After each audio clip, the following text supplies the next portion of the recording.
I'm Peter Robinson of Uncommon Knowledge. To honor the remarkable scholarship of Tom Sowell, renowned economist, social theorist, public intellectual, and Hoover Senior Fellow, we're inviting everyone inspired by his work to enter 2 national contests. The Thomas Sowell Essay Contest is open to high school students and college undergraduates. Students may explore a cultural issue or a policy issue through the lens of Tom Sowell's work, or reflect on how Thomas Sowell changed their view of the world. He certainly changed mine. I imagine he may have changed yours. The second contest, the Thomas Sowell Video Contest. This is open to everybody. It invites short, compelling videos up to 3 minutes that answer the question, what lesson or teaching from Thomas Sowell do Americans most need to learn or remember today? Winners of each competition will receive a $5,000 prize, along with paid travel and an invitation to a special celebration of Thomas Sowell that will take place here at the Hoover Institution on the Stanford University campus. All entries are due by August 31st. Let me repeat that date. That's an important one. All entries are due by August 31st. To learn more and apply, visit hoover.org/Thomas-Sowell-Legacy. hoover.org/Thomas-Sowell-Legacy. Thank you.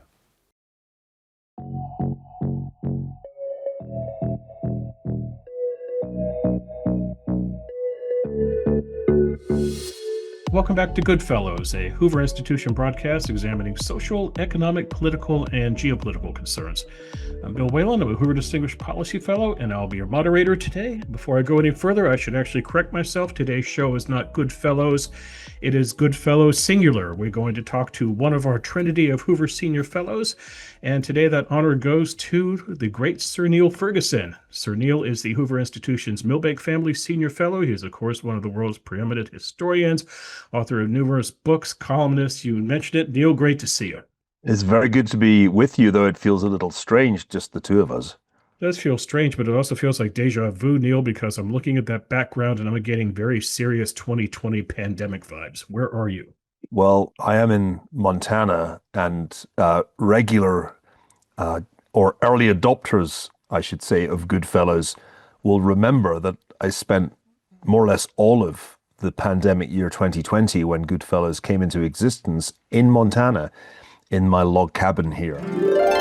Bill wanted us to shake it up a bit, and I'm going to do that now, because I'm going to have to interrupt my contribution to shoot a woodpecker. Yeah, a woodpecker, because right now, if you listen, you can hear it drilling a hole in the wall of my house. This is Montana living, and I think it's important that we share the experience with our viewers.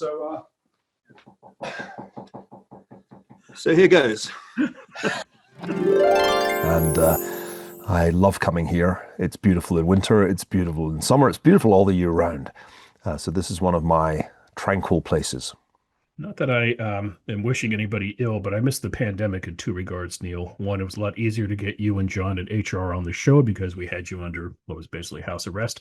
Secondly, Niall, airline travel. I have traveled 3 times across the U.S. this year. I've been slammed by cancellations and delays each time. It's rough out there. Yes, it's of course wrong to feel nostalgic for a terrible time that caused not only millions of premature deaths, but also a great deal of economic hardship. But there's no doubt that for a few of us, 2020 brought a welcome relief from rushing around in a kind of manic way from pillar to post, from airport to airport. And it obliged us to spend time in one place, and indeed to spend time with our families. And I remember vowing that I would never go back to the merry-go-round of travel, conferences here, speeches there. And I've utterly broken the promise. If anything, I've traveled more since the pandemic than I did before, which just shows you that resolutions are very, very hard to keep. Well, thank you for setting me up for my next question, Niall. I'm a great admirer of people who can multitask, and you, sir, are a multitasker supreme. In preparation for our show, Niall, I came up with a list of how Niall Ferguson multitasks. I quit after item number 15. But let me quickly blaze through these, and you could add or subtract a few if you'd like, Neil. So there is your Hoover affiliation. You're the managing director of an advisory business called Greenmantle. You are a joint founder of a startup university, the University of Austin. You're currently writing a book, the second installment of Henry Kissinger. By the way, Neil, I did a very kind of odd deep dive the other night. I was curious as to where Henry Kissinger is buried, and I was actually quite pleased to see it's Arlington National Cemetery. I grew up in That's Arlington. correct. And I was there by the graveside when he was laid to rest. Yeah, I think it's very fitting for him. Going on with your multitasking, Neil, you're the prolific writer of columns. You run a Substack. You give speeches. You suffer fools like me gladly in interview settings like this. You are a incessant traveler, hence your moniker, the Flying Scotsman. You read books going on. You live and die with the fortunes of Arsenal football. You spend time back in the UK with your mother and your clan. You maybe are spending time on your double bass. You try to get outdoors. You ski, you hike. And last but really foremost, you are raising two boys with the remarkable Ayaan, Hirsi, Ali in an age where it's not easy to be a young male. So that's 15, Neil. Did I miss any? I think you omitted my new passion for sailing. Sailing. I became an enthusiastic sailor in my 50s, thanks to my dear friend Dom Ziegler and another old friend, Charles Bayard. And so one of the challenges is to fit that in to all the other things that you've described. And of course, I have three older children by my first marriage. And although they're grown-ups now, they are still children to me. And as two of them are in London and one is in Brooklyn, that also entails a certain amount of travel, because the most important thing I do is being a father by a long way. That's the thing that means the most to me. And so if you're kind of listing activities, that should go first. Yes. So what is the key to multitasking, Neil? What is your advice to others who want to lead an active lifestyle like this? Don't do it. Don't do it. You'll die young. You'll develop terrible ailments. To be serious, I think the key to a fulfilled life is to fill it full. And I set out, I suppose, when I was in my final year at Oxford as an undergraduate, to become a historian. But from the outset, I realized I'd have to do at least one other thing, because the prospects for a young scholar in the 1980s weren't especially bright, especially one who was already seen as right-leaning. So I was a journalist at the same time as I was a starter historian, and that established the habit of wearing two hats and toggling, as we now say, between the past and the present. I've never stopped doing that. I still do journalism almost as a kind of habit, because it forces me to think through what's happening now, and that also, I think, informs the way I write about the past. Now, the trouble is, once you've got two hats, it doesn't take long for you to start thinking about wearing a third, because you've already established that you can be two people. Why not be three? And so if I think back to just take the case of Greenmantle to 2011, I was then a professor at Harvard. I'd written quite a few books and was planning to write some more, but there was something missing in my life. And it was a sense that I ought to be offering insights, not just at one-night stand events, but in a more iterative way. And so I thought of setting up an advisory business, very loosely modeled on the early years of S.G. Warburg. I'd just written a biography of Sigmund Warburg, and so I just copied what he'd done.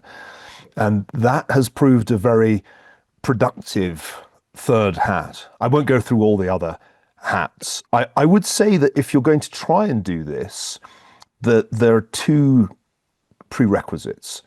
You have to be a workaholic. You have to work every day, and you have to work long hours on most days. And the second prerequisite is you have to have obsessive compulsive disorder. That's sometimes OCD for short, but being really OCD, I prefer to put the letters in the right order, CDO.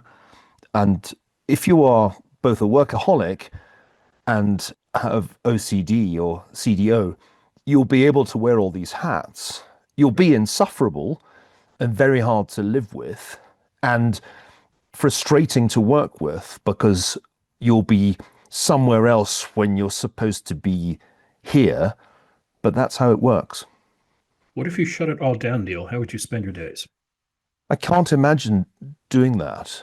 The thing that I learnt from my father, who was a doctor and a workaholic, was that all retirement is fatal. It's fatal in 100% of cases. And so there's no retirement in my future. I'll work until I drop. And I discovered in midlife that taking holidays made me ill. So I don't do that either. I work in different places, and that's been a solution to the problem. I'm content to go to seaside locations or mountain locations and allow my family to frolic where they please, as long as I can keep working. So, Sir Neil, I want to shift gears now, and I want to hack your phone for a minute. To know you is to know that you have all sorts of connections in this world. I was reminded of this recently. One of all people, Chrissy Hind, went on social media and said a few words about you. For those not familiar with Chrissy Hind, she is the lead singer of The Pretenders. She's been, my God, Neil, she's been with that band for about a half a century, hasn't she? I'm too much of a gentleman to count the number of years. It's been a few years, so we can agree. Anywho, she was on social media recently, and she wrote the following about you, Sir Niall Ferguson, and I quote, "In case you're wondering what I've been doing, I being Chrissy Hind, I've been catching up on some reading. I'm rereading Wuthering Heights by Emily Bronte. What a great novel. One of the best ever written. And of course, anything by our greatest living historian, Niall Ferguson. Or if you're too lazy to read, you can watch him on YouTube. I had the privilege of seeing him do a talk a few years ago. In my opinion, he's the Jimi Hendrix of renowned historians." So forget the bass. You're now playing a guitar. I can die happy now. Chrissy Hind was a heroine of mine when I was a youngster growing up in Glasgow. I went to see the Pretenders on several occasions, and I was rather astonished to find myself on her radar. It's deeply touching. I guess it's a kind of indication, because I've always wanted my work to reach beyond the academy, but you kind of don't think you're going to get through to the rock stars. And then to be compared with Jimi Hendrix, the greatest of all the rock guitarists, it's almost too much. It's up there with a knighthood, isn't it? I was deeply touched, and it sent me right back to my Pretenders vinyl collection. So here's the phone game. I don't know if Chrissy Hind is in your phone contacts, but I'm curious, if one were to look inside your phone and look at all you have as contacts, who would they be surprised to see? And you can pick, Neil, a celebrity who we might be surprised as an acquaintance of yours, or maybe somebody who you don't see eye to eye with, but whose opinion you value. Well, I think my phone contacts wouldn't be a great place to start. A long time ago, for reasons that are lost in the mysteries of tech time, an enormous number of contacts populated that particular app, and it just became unmanageably large. Right. So what I do have is a spreadsheet. This is the OCD, Neil, of the people that I really do like to keep up with, and people I send my journalism to, and that does contain, I suppose, some surprising names. Surprising perhaps from a political point of view. I'll give you an example. Martin Jakes is an old friend. He was at one time the editor of Marxism Today. And although he's now dead, I think Eric Hobsbawm's probably still on the list. His daughter Julia certainly is. And Eric was a card-carrying communist more or less all his life. I say this because it's important to remember that politics is not a kind of matter of sectarian or tribal allegiance which prohibits you from fraternizing with anyone in the other tribe. Most statements about politics have a great deal of uncertainty and low confidence around them.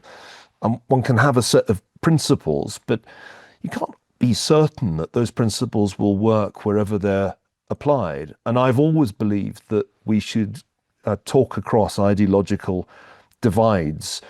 And that's, I think, one of the things that people might find surprising about my social network. It's very heterogeneous, and I follow on social media even people with whom I deeply and profoundly disagree. I think William Dalrymple, the historian, and I now disagree about just about everything. And sometimes he drives me up the wall with his social media, but I've never unfollowed anybody on what used to be called Twitter and is now X, because one has to remain open to contradictory ideas. That's the essence of intellectual life. And so I think I'm an omnivore intellectually, and hope always to be one. I read an interview with you, Neil, from a few years back that was really fascinating in a couple of regards. First of all, you mentioned that you once served beer in a biker bar. That's another topic for another day. But I didn't last long. But you talked about, it sounds like could have ended badly too if you weren't good at your job. But you also talked about becoming a historian in sort of a roundabout fashion. You listed a lot of things that you were not good at, that had failed at, but you found that you were good at a historian. So is that how you gravitated toward history? You had tried other things and then history came along, or was history always something in the back of your mind? Well, history was in the forefront of my mind from my mid-teens when I read Tolstoy's War and Peace and realized that the questions Tolstoy asked at the end of that great novel, the greatest novel ever written, including what is the power that moves nations, were the questions that I wanted to address. And that was what motivated me to apply to read history at Oxford when I was 17. But when I got to Oxford, I realized that, and I knew this all along, that the beauty of the Oxford system was that I could spend 2 years trying just about everything else, because everything in those days rode on your final examinations at the end of the third year. And so in the first and second year, I tried just about everything. I tried acting. I played the caterpillar in a rather good musical version of Alice in Wonderland. I tried jazz. I took up the double bass and joined a jazz band, Night in Tunisia, which still exists to this day. I was involved in film making. I really tried all the things that I could have tried. I tried politics. I was highly unsuccessful at the Oxford Union, where British prime ministers traditionally are trained. And so by the end of the second year, I'd done all of these things and was no good at them, or was at best average at them. And then I realized, actually, it was an epiphany that came to me while I was playing the caterpillar in Alice, that I was only really any good at writing history essays, and I should probably get back to doing that, which I did. Mm-hmm. So what is exactly your worldview as a historian? You mentioned earlier that I think you said right of center was the phrase you used. Would you call yourself a conservative? Do we need to really label what a historian is? Well, I was labeled from very early on conservative historian, sometimes Thatcherite historian. I noticed that the newspapers that did that never labeled anybody liberal historian or socialist historian. So it was obviously designed as a kind of subtle form of shaming, and deliberately intended to push people who were right-leaning out of the academy. That was a part of the strategy that I can trace back to the 1980s. But I don't think you should conceal your ideological proclivities. I think authors should make it clear where they stand so that readers understand that. At the same time, I don't think one should write history as a political project, and I certainly have never done that. Because, for example, one of my earliest books, The Pity of War, makes the argument that Britain should not have intervened in World War I. At the time, that was an argument of the far left. And so it's always been a little bit of a stretch for my critics to say that it's all part of a vast right-wing conspiracy. And yet that argument has been made. Counterfactual history, asking what might have happened if things had gone differently, isn't a conservative enterprise, or shouldn't be. It's only conservative insofar as socialists or Marxist historians think that there's only one deterministic way that history can work out. I'm against that. If that makes me a right-wing historian, then okay. But my own ideological orientations owe as much to the Scottish Enlightenment and to classical liberalism as to conservatism as an American would understand it. In fact, I've just been reading Sam Tannenhouse's brilliant biography of William F. Buckley. I mean, if I had been born in the same year as Bill Buckley, I've disagreed with him about 50% of issues in the course of our lives. So I'm not much of an American conservative on a broad range of issues. And even in a British context, although I hugely admired Roger Scruton, the great conservative philosopher of his generation, there were things Roger and I disagreed about.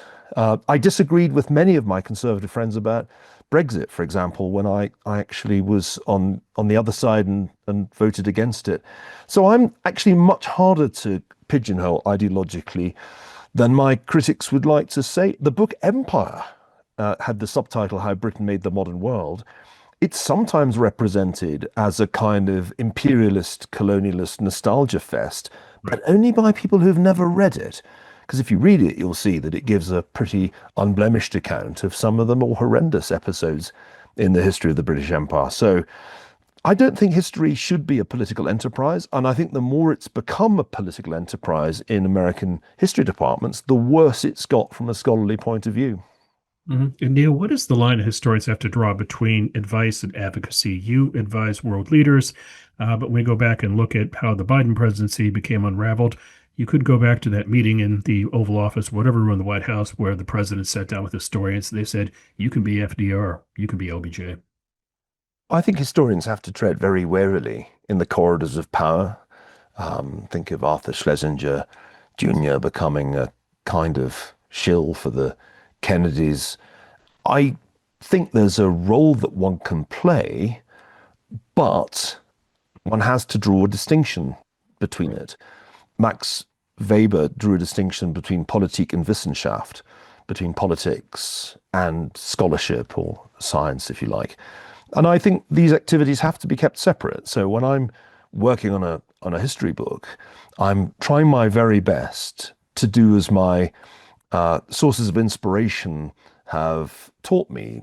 The great R.G. Collingwood said, we're engaged in an exercise in trying to recapture past thought from whatever remnants the people of the past have left behind to kind of reconstitute that past thought so that, to quote Ranker, we can show how it actually was, how it essentially was. That's the role of the historian, that and nothing else. But when you're asked for your advice, as I periodically am, then you must offer that, making clear that at some level it's speculative. Because any advice is making a series of assumptions or offering a series of hypotheses about the future, about the kind of policies that might work. And you can't have certainty. This was what Kissinger called the problem of conjecture, that in any bit of strategic advice, you've got to recognize that there's great uncertainty. There are many moving parts you don't control. And the decision maker is at some point taking a leap of faith, taking a kind of bet. And so you operate differently when you're dealing with the future as opposed to the past. Mm-hmm. One thing about America, Neil, is we love to Rushmore everything. And by that, I mean we like to choose the top 4 best of everything. So with that in mind, who is on Sir Niall Ferguson's Rushmore of 4 great historians? Well, I would put, in order of the impression they made on me, the following names on historical Mount Rushmore, the following faces. A.J.P. Taylor, the great English historian of great power relations in the 19th and 20th century. Mm-hmm. Then I think, as an undergraduate, I was deeply impressed by the work of Friedrich Meinecke, whose German Catastrophe is one of the great essays of 20th century historiography. And I'd like a German historian to be up there because of the great impact German historiography had on me in my life. Mm-hmm. You'd need to have Edward Gibbon, wouldn't you? Because the decline and fall of the Roman Empire is still one of the greatest works of historical writing there's ever been. And finally, David Hume, whose History of England I discovered really quite recently. Most people read Hume for his philosophy, but he was a brilliantly waspish writer and a true Tory in his approach to the past. I highly recommend the History of England. I could go on, but you only asked for 4. So according to the website, Neil, academicinfluence.com, the 10 most influential historians today. Number 1 is David Christian, Russia. Number 2 is Yuval Noah Harari. And number 3, Sir Niall Ferguson. Well, apart from the order, I can't really disagree. Well put. All right, Neil, if you're game, I want to switch topics now and play a little game with you that we like to call the Herbert Hoover Questionnaire.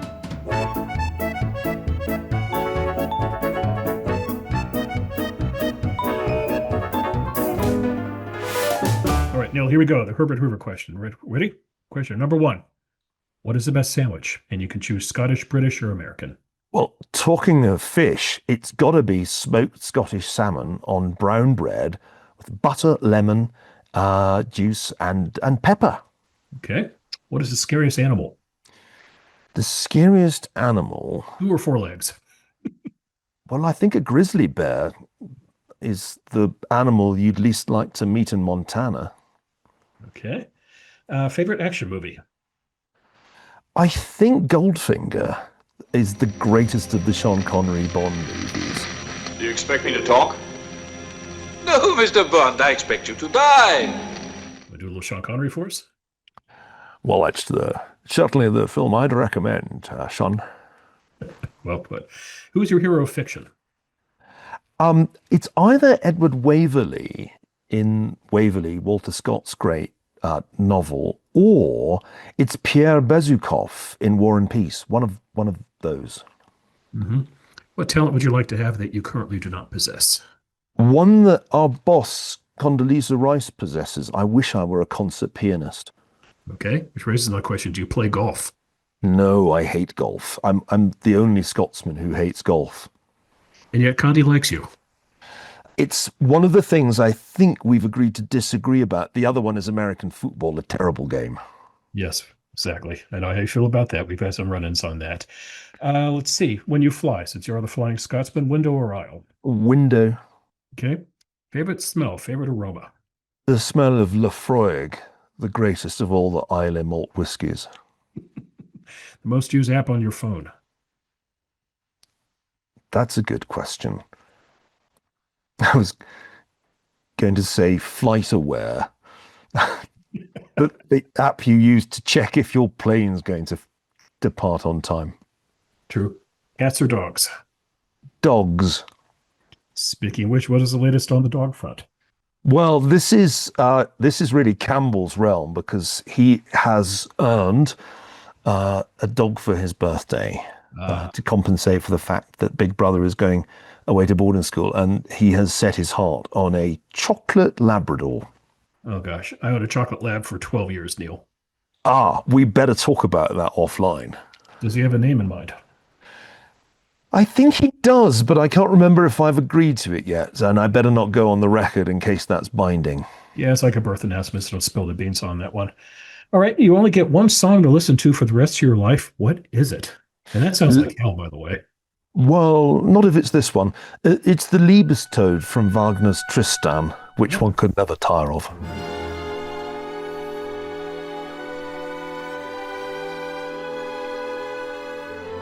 Okay. Describe the rest of your life in 5 words. Well, I wish it were something like his longevity exceeded his expectations, but I think it would be more honest to say, and here I'm going to borrow from the life of Gibbon, scribble, scribble, scribble, scribble, scribble. Mm-hmm. All right. You know, Neil, when my father was getting in his final years, he was very obsessed about dying, not morbidly, but he wanted to make sure his life was in order. And one thing I asked him to do before he passed away is I asked him to write his obituary. Not because I wished him dead, but because I knew that when he passed away, it would fall to me to make sure his obituary ran in newspapers. And I didn't want to get anything wrong, because there is nothing. When you become a journalist, Neil, what is the first thing you do in a paper? You put it on the obituary desk. Why? Because you have to learn the detail, because if you screw up somebody's obituary, and you've done something terrible. You've ruined a family. So my father did his obituary. So my question to you, Neil, is when you think about your legacy right now, you're going to be in the game for a long time, I assume. I was looking at Bernard Lewis, for example. Bernard Lewis was born in 1916. He lives to be 101 years old, and he's still working late into his 80s and 90s, still pumping it out. So do you see yourself doing this? Do you see yourself keeping up for this for another 20 years or so of intellectual thought? I should be so lucky. I think anybody who enters their 60s, especially a male Glaswegian, needs to be aware that you're in, as somebody said to me the other day, sniper's alley. If you make it to 70, you'll probably manage a good few more years, but it's getting to 70 that's the tough part. And so I'm not making any assumptions about how long I'll last. I think, like your father, a lot about death, not out of fear, because I was taught not to feel fear, but because it would be tremendously inconvenient and I would be letting many people down. So I want to keep going for particularly my children, but for really all the people who rely on me, but I don't take it for granted. I think continuing to work is good for you. Henry Kissinger certainly never stopped working and was still working on a book on his deathbed, but I don't think my DNA entitles me to the 100 years that he managed. So I'll keep it up. I certainly won't stop the scribbling, but I'm trying to be a realist about how much longer I likely have. At my father's funeral, one of the older women of the family said, 77, a good age for a male, Ferguson. And I keep that in mind every day. Mm-hmm. What do you think happens when we die? That's clear. Our souls either go to heaven or to hell. Mm-hmm. By the way, a little detour for a moment. Religion. We need to talk a little bit about religion here. Religion has become very much a part of your life in the past few years. That is true. I'm a lapsed atheist. That is to say, I was raised an atheist, and in the course of my late adulthood have come to Christianity, and Ayaan and I and our sons were baptized into the Church of England last year. Quite a journey. All right, finally, Neil, August in the Hoover Institution includes what is called the Summer Policy Boot Camp, where young college kids descend upon Hoover for a week and they listen to the likes of you talk about the great issues of the times. And I think you've done these before, and I imagine that afterwards somebody approaches you and they ask you what is a very flattering question: how do I become you one day? Well, I'm looking forward to the boot camp, and perhaps somebody will come and ask me that question, and I will give them an answer that Winston Churchill gave a young American when he was delivering a lecture somewhere in the US after the war. And the young man asked for that kind of advice. What advice would you give me if I wanted to follow in your footsteps? And Churchill replied, "Drink steadily." That's my advice. Here you go.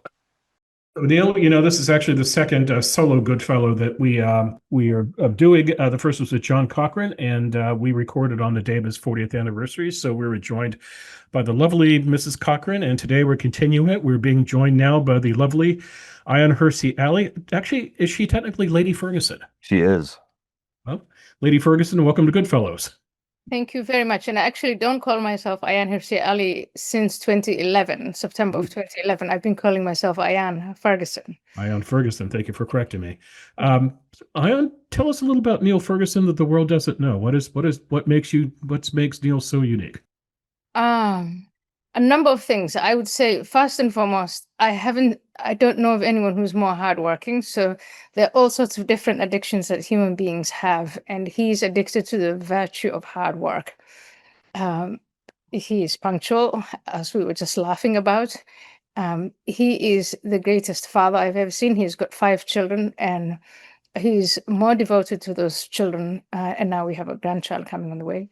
Then he's a great son. I've seen. We pretty much have Neil's mother either living with us or we're going to live with her. This is meant as Neil's service to his mother.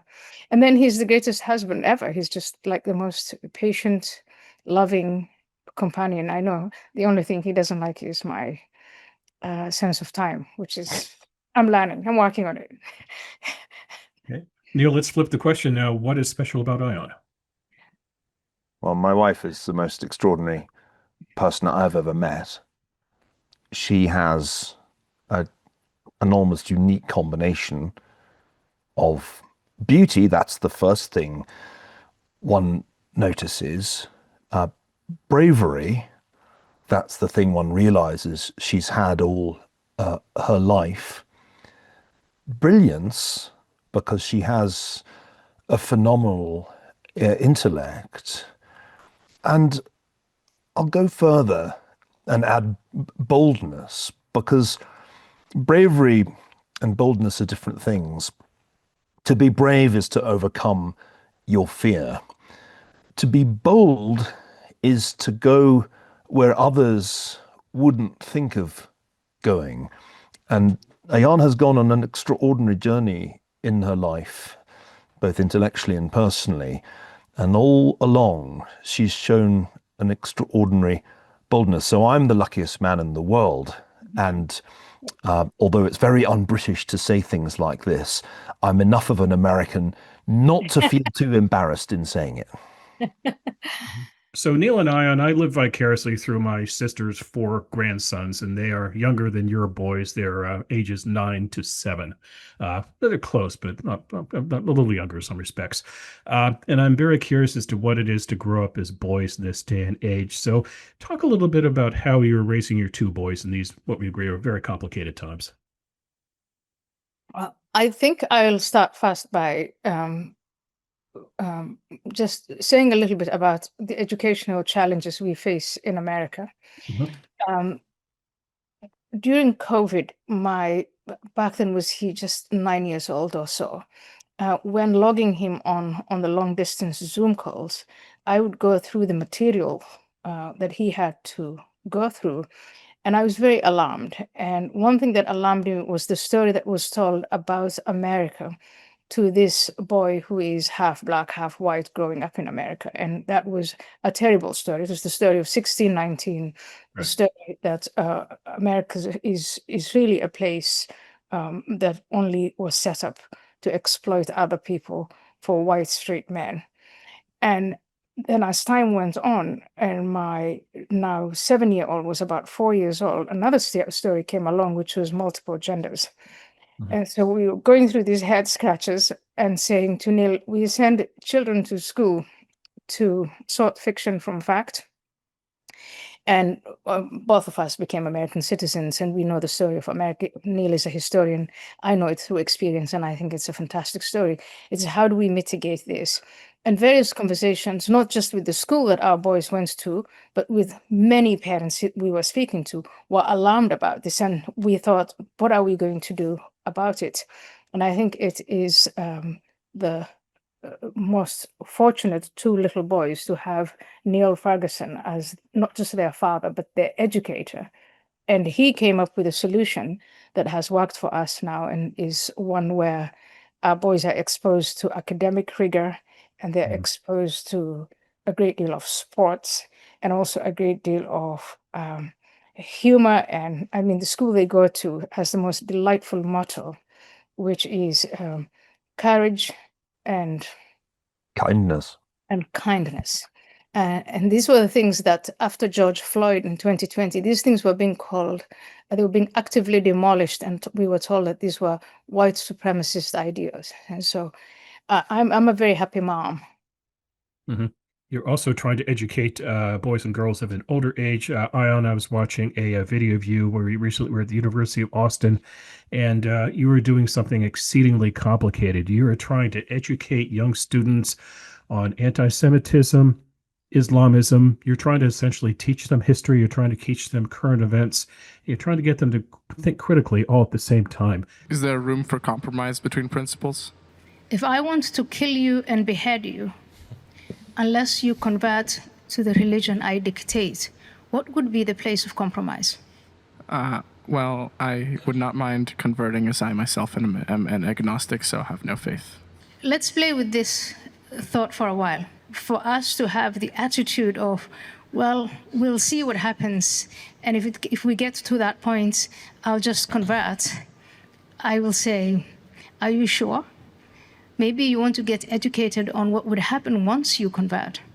What would your life be like, and the life of your sisters and women? What would they do to the Jews? He has said. How's that going? I think, in terms of teaching history, that's what Neil specializes in. So I don't really teach history. But what I try to do is I try to, say there are as a young person, you can pick up these different stories, and some stories are good and some stories are bad. Right. And the stories of anti-Semitism, scapegoating other people for your problems or for a world that's too complex for you, Islamism, which is one of the worst, if not the worst stories, which just ends in nihilism, this pursuit of a utopia called the caliphate, and in the process, demolishing human beings and human happiness. Or communism, this neo-Marxism that has emerged. Marxism, people our age know, failed spectacularly wherever it was tried, and has, in total, there are some figures that 100 million people worldwide have been the victims of communism. And yet it is back, and it's very appealing and potent. It's come back, dressed up as identity politics. So I try to talk about these losing stories and why they're losing stories, and then tell a better story. And I think the story of America, the story of Western civilization in general, the story of Christianity, I find these stories to be much more, not just humane, but lead to successful, well-lived lives. And I think we're shortchanging young people if we don't share this legacy with them. I'm glad you mentioned stories, and I'm also glad that you're sitting in front of a great wall of books, because another key point about education today and about raising children is you must make them readers. The challenge that's novel to parents of our generation is the onslaught, the technological onslaught on children that began with computer games and has now become an all-consuming set of devices and activities, the most recent of which, artificial intelligence, threatens to remove children's ability to learn to read, to learn to think, to learn to write. And so I think the most important thing that we've come to understand as parents, in addition to what Ayaan said, is you've got to kind of create space away from screens, away from the technology, where children learn to love books, because our civilization is mostly encoded in books. That's where it mostly lives. And I hope that we've done a reasonably good job with our 5 children of making them book lovers and making them readers. This, of course, is as true of girls as of boys. And I do have one daughter. But boys are actually much more susceptible to certain kinds of screen addiction, particularly the kind of games that are designed to be addictive to young male minds. And what is the Ferguson family policy with regard to screens, and also to that scary entity that I would call YouTube? My sister's 4 grandsons are hooked on YouTube, hopelessly hooked on YouTube. It's a fight to keep them away from it. What is your policy? Our policy, and I'll hope that we agree on this, is rationing, not prohibition. Prohibition doesn't work, as we know from history, but rationing and also supervision, because there are things on YouTube that it's perfectly all right for children to watch, but if you leave them unsupervised, YouTube's suggestion bar is designed to lead them into dark places, and so you have to be quite vigilant. Do you agree, darling? Yes, absolutely. Yeah. And I think what I've learned from you is, with boys, you negotiate. And so the negotiating plus the supervision. Our son now is outside building a car, a John Deere car.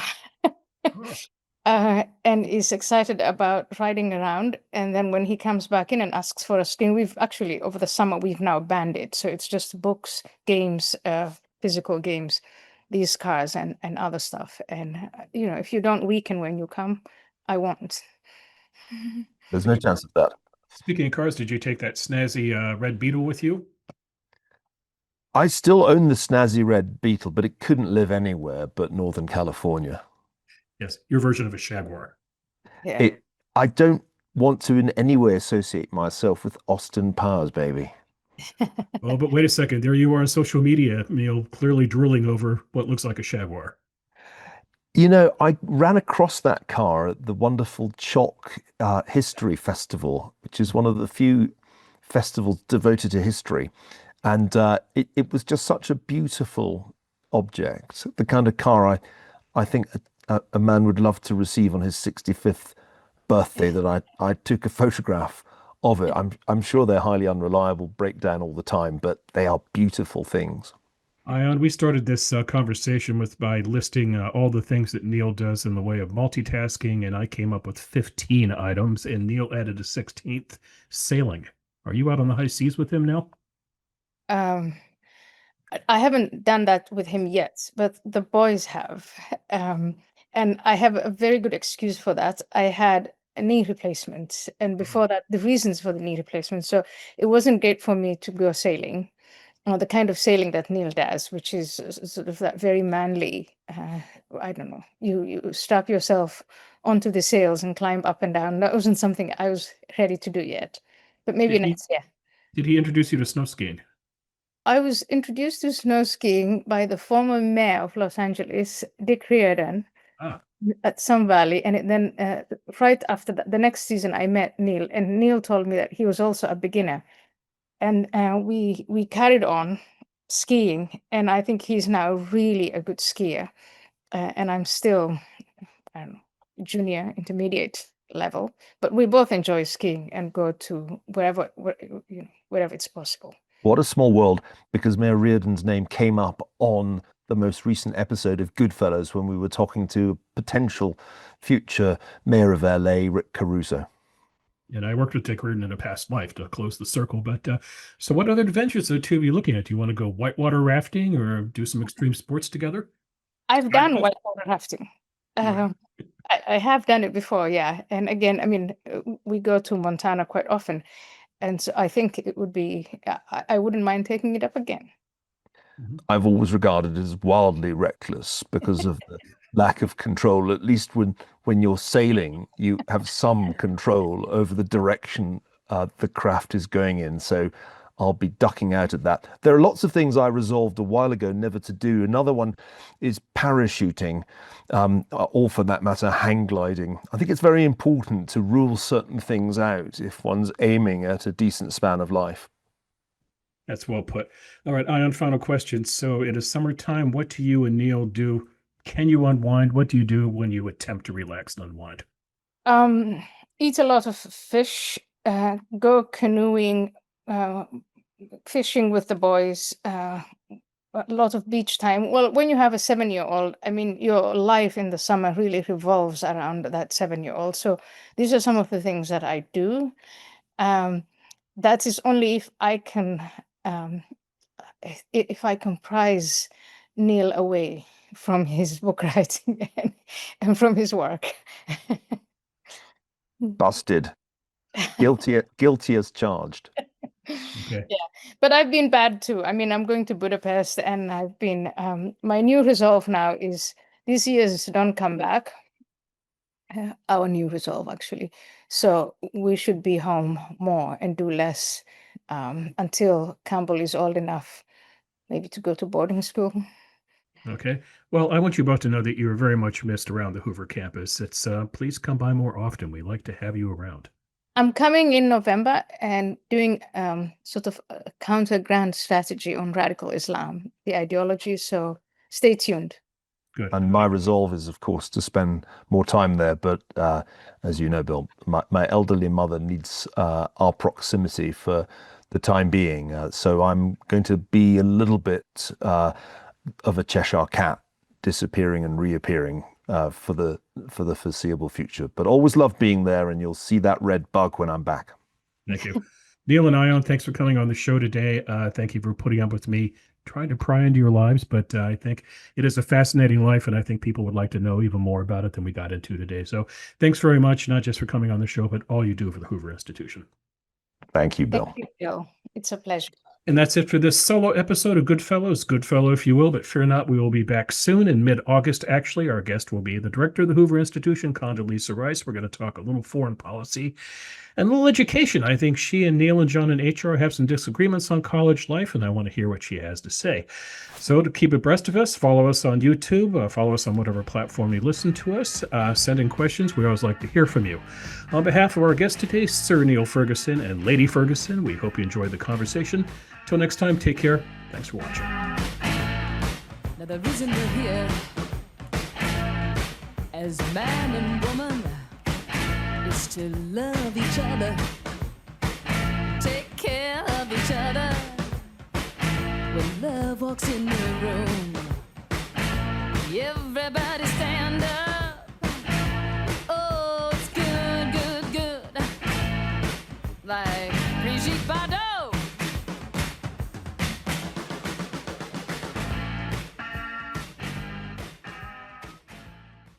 Ayaan, you're a half hour early, but This is unprecedented. I'm usually never early, so This has never happened in our entire lives together. nice to see you, Ayaan. Hello, Ayaan. nice to see you, Scott. Can't believe you're Hi, early. Bill. How are you? This has literally never happened. No, I'm actually giggling helplessly because it's true. I'm never early. I know.